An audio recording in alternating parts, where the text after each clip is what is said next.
Bom dia!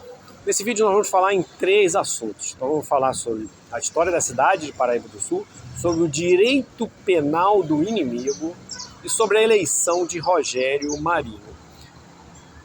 A cidade comemorou no dia 15, por isso nós estamos aqui, o seu aniversário. Todavia, ela não foi injusto comemorar a criação em 1833, quando nós temos uma história anterior, ainda da data da mineração.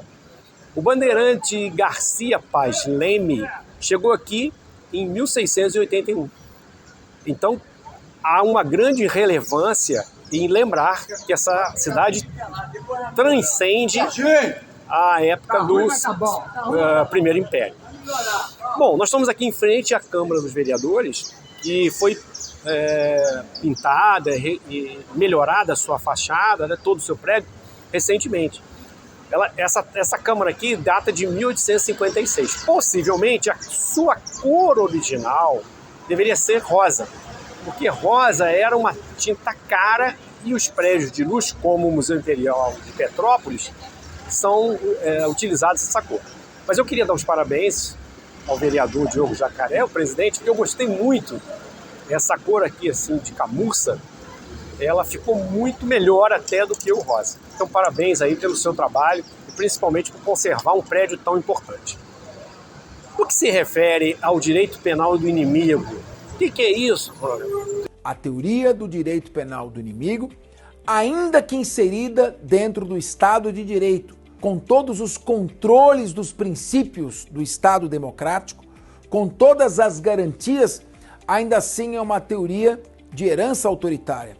A partir do momento que o Estado elege um inimigo, corremos o risco daqueles que detêm o poder punitivo, eventualmente, elegerem quem bem quiserem como inimigo e voltarem todas as estruturas persecutórias, desconsiderando as garantias do processo penal constitucional. Teoria do direito penal do inimigo, seja em estado de exceção, seja em estado de direito, apresenta como consequências sempre a violação a direitos fundamentais e a eficácia duvidosa. Estamos vendo isso no Brasil e vimos também nos Estados Unidos. Após toda aquela Segunda Guerra do Iraque, com toda a destruição provocada, descobriu-se mais tarde que o inimigo, que seria o Estado iraquiano, não tinha nenhuma relação com o atentado às Torres Gêmeas.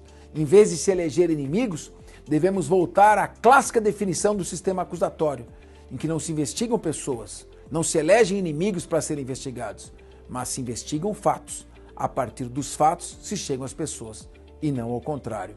Direito penal do inimigo nada tem a ver com o Estado democrático de direito. O direito penal do inimigo é uma teoria de política criminal onde se classifica, onde se separa alguns indivíduos dentro do Estado democrático de direito, negando os direitos e garantias individuais.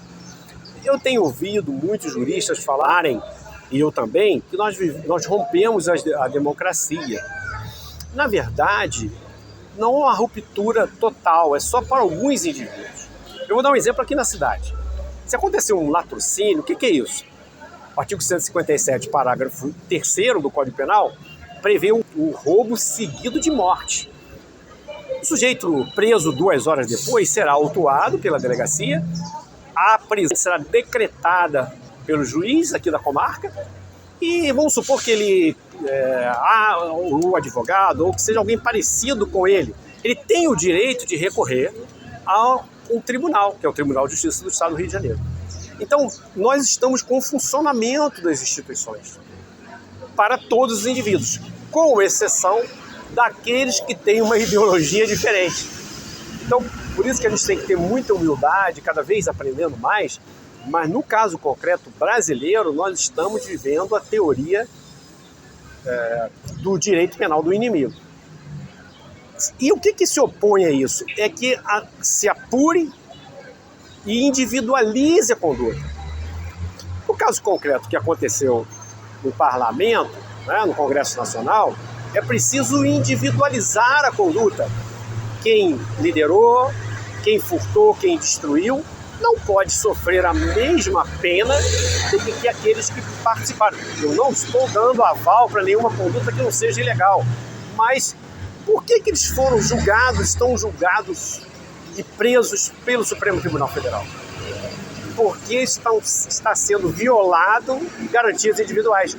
Os ministros, com todo o respeito que eu tenho, sabem muito bem o que estão fazendo. Eles segregaram para uma quantidade de pessoas retirar o quê? Das garantias individuais. O artigo 5º, inciso 55, diz que nós temos direito à ampla defesa contraditória. E nós referendamos, no próprio parágrafo 3º do texto constitucional, os tratados internacionais. A Convenção Interamericana de Direitos Humanos, ela prevê que o sujeito tem direito a recorrer a um juiz acima daquele. Está no artigo 7º, inciso 6. Ou seja, alguém que é condenado ou que for preso, no caso concreto em Brasília, eles teriam que estar presos à disposição do juiz federal de Brasília, já que o bem pertence à União, não à disposição do Supremo. Mas e antes disso? Nós temos Oswaldo Eustáquio, nós temos Alan dos Santos, nós temos uma série de pessoas que não têm foro privilegiado e foi decretada a prisão pelo Supremo. Por que isso, meu amigo, minha amiga? Para violar o duplo grau de jurisdição, que eu acabei de falar, que é uma garantia prevista no texto constitucional, para uma classe de indivíduos. Hoje, quando você opina e quando você fala, os teus direitos são cerceados.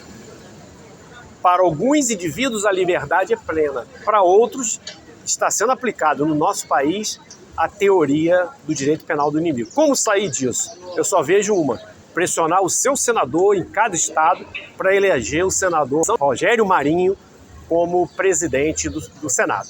É a única forma de recolocar ou reconduzir o país para a democracia plena. Um forte abraço.